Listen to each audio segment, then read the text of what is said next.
There comes a moment in every man's inner evolution when the world begins to look unfamiliar. You stop reacting, you stop chasing, you stop justifying. That's when realization dawns. You've awakened, but here's what most never tell you once awakened. Silence becomes your greatest weapon, and there are four truths you must keep to yourself, no matter how close someone is to you. 1. Never reveal the depth of your inner peace. When a man discovers stillness within, it unsettles those who live in noise.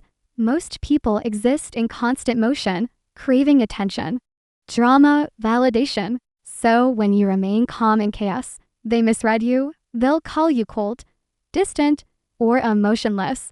But peace isn't detachment, it's command. It's what Marcus Aurelius meant when he said, "You have power over your mind, not outside events. Understand this and you will find strength. Your inner calm is sacred, built through pain, doubt, and solitude. Guard it like a warrior guards his shrine. Don't share it with those still ruled by turmoil, because they'll try to pull you back into their storm. Remember, we're not here to be understood. We're here to understand. A man at peace never needs to explain his silence. 2. Never reveal what truly moves you. An awakened man's emotions no longer perform for the crowd. He feels deeply, but with direction. He loves quietly, hurts silently, and dreams privately. Seneca once wrote, "Nothing is more honorable than a grateful heart. What stirs your soul gives you strength, but in the wrong hands, it can be turned against you." In a world that profits from exposure, privacy is power. People today don't cherish depth. They exploit it. They'll use your hopes to measure your value. So if you're building, don't announce it. If you're healing, keep it hidden. If you're in love, protect it. The moment you speak too soon, you allow unguarded voices to taint your purpose. True power lives in sacred secrecy. The Stoics understood this. The man who guards his emotions and ambitions becomes untouchable. He acts, yet doesn't react. He feels, yet isn't enslaved by feeling. He moves quietly while the world tries to guess his next move. That's why he's calm, dangerously calm. People fear what they can't read. When your motives are hidden, you become unreadable. Like Marcus Aurelius' steady mind amid turmoil. You embody quiet fire, burning, yet never consumed. At the highest awareness, strength isn't in how loudly you speak, but in how deeply you understand yourself, and how silently you protect what feeds your soul. 3. Never reveal what you've endured. A man who's awakened carries invisible scars. They aren't for display, they're for discipline. Every heartbreak, sleepless night, and trial that shaped you is sacred. It forged your character. But when you start explaining your suffering to those who haven't earned your trust, you diminish its meaning. Most people don't seek to understand your journey. They want to measure it. They'll ask how much it broke you, how far they can push you, or how strong you've become, not to connect, but to compare. That's why the awakened stay silent about their pain. Epictetus said, "Don't explain your philosophy. Embody it." Your transformation is end of speech. It's an or. The world doesn't need your story. It should feel your presence. The man who has suffered quietly carries a gravity words can't express. When you reveal your battles, some will pity you to feel superior. Others will praise you until your strength threatens their comfort. The Stoic doesn't speak of the storm. He becomes the calm that survives it, the calm after it. To be spiritually awake is to carry your past without being chained to it. You don't hide it from shame. You protect it out of honor. Your struggles were never meant for gossip. They were your initiation into strength. Your scars aren't marks of warning. They're proof of survival. When you no longer crave validation for your pain, you reach a higher freedom. You stop trying to prove you've changed. You embody that change. That's when you become truly formidable. Because people can feel it, your silence, your composure, that unexplainable depth. They sense you've walked through fire, but they can't tell how you endured it. And that mystery, that quiet strength, makes you powerful. Marcus Aurelius said, "The best revenge is not to be like your enemy." You don't have to talk about the past to prove you've conquered it. Your posture, your peace, your calm voice. That's how the awakened soul speaks. So keep your scars sacred. They are the private evidence that chaos didn't destroy you. It refined you into someone the world can no longer break. 4. Never reveal what gives you peace. There exists a stillness only the awakened man knows, a quiet center untouched by noise. It might come from prayer, solitude, nature, or disciplined thought. Whatever anchors your soul in a chaotic world, guard it fiercely, because once you reveal what steadies you, others, often unknowingly, will try to disturb it, not always from malice, sometimes from envy or ignorance. The world loves to drag calm souls back into the storm. Seneca said, "No man is more unhappy than he who never faces adversity, for he is not permitted to prove himself. When you find peace, you've already proven yourself. You've earned it through unseen battles. Speak too soon of it, and your balance becomes exposed, vulnerable to those who've never fought for theirs." The Stoics taught that peace isn't a destination. It's a fortress you build within, a quiet rebellion against the world's noise. When others react, you observe. When they seek validation, you retreat into clarity. When they chase pleasure, you pursue purpose. To talk too much about your peace is to hand others the map to your soul.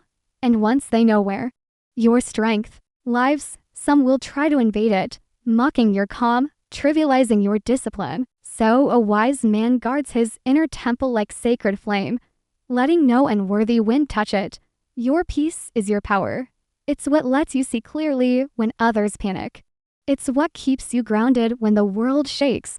That's why the strongest men are often the most silent. They don't announce their stillness or explain their calm when betrayed or forgotten.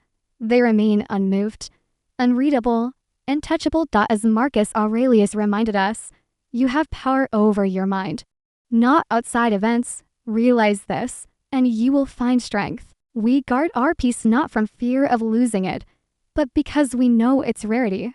It took years of inner war to earn, and the awakened man doesn't hand it to a world addicted to distraction.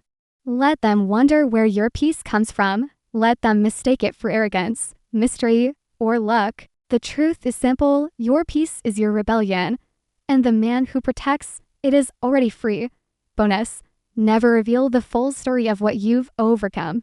There's something sacred about the storms that forged you, the pain that stripped you bare and forced you to rebuild from ashes. But here's the truth you admit.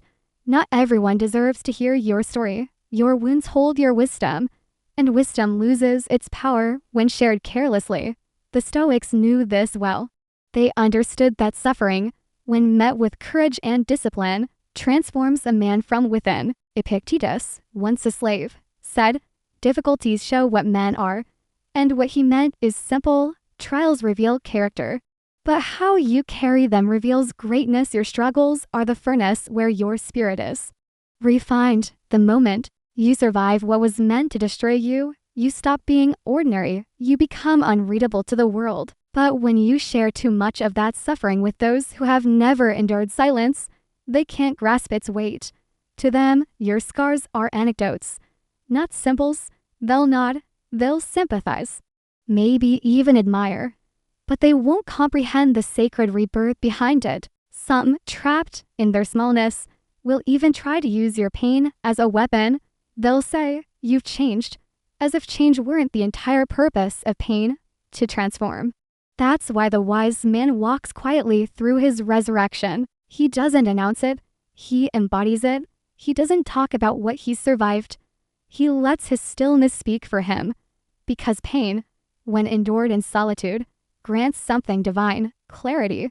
It strips away illusion, revealing who you are when there's nothing left to hide behind. In that clarity, you realize the most powerful truth: the world doesn't need to understand your suffering. You do. Marcus Aurelius wrote, "The impediment to action advances action.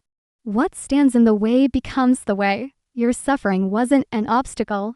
It was the path itself. Every betrayal, every humiliation, every loss, none of it came to punish you.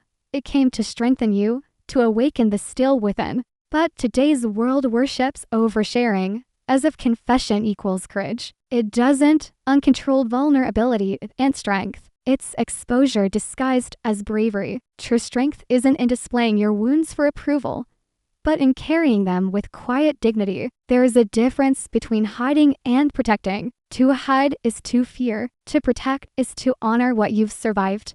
The Stoic man doesn't overshare because he knows the world owes him no understanding. He owes himself mastery, and mastery is born in silence, in the unseen hours. When you learn to calm the storm within rather than curse the one outside, when you've walked through hell and made peace with it, you carry a kind of calm that unsettles the restless. People can feel it. They sense you faced something they can't name. That's why the strongest men rarely speak of their pain. Their silence echoes louder than confession ever could. Here lies the paradox. When you no longer need to prove how much you've suffered, your power becomes undeniable. The man who stops justifying his strength is the man who has truly earned it. Seneca said, "Fire tests gold. Adversity tests brave men." The fire didn't come to destroy you. It came to reveal you. It burned away what was false and left behind what cannot break. So when people ask how you became so calm, so steady, so untouchable, you owe them no explanation. Let them see the glow, but never tell them how the flame was born. Let them witness the strength, but never expose the pain that forged it. The world glorifies vulnerability, but only the disciplined understand this truth. Real power is restraint. Real courage is silence. Real strength is the ability to have suffered deeply and still walk with grace. When you stop talking about your pain, you begin transforming it. When you stop seeking validation, you start discovering peace. When you stop revealing what broke you, you begin radiating what rebuilt you. So we, the ones who have endured, must honor this sacred boundary. We don't share our battles for pity. We don't seek applause for survival. We wear our scars as silent medals, not for others to see, but to remind ourselves that we've earned our discipline. Our pain is no longer our story. It's our strength. And when we stop speaking about it, we start becoming it. Get exclusive teachings and deeper insights. Join our private community today. Link in the description.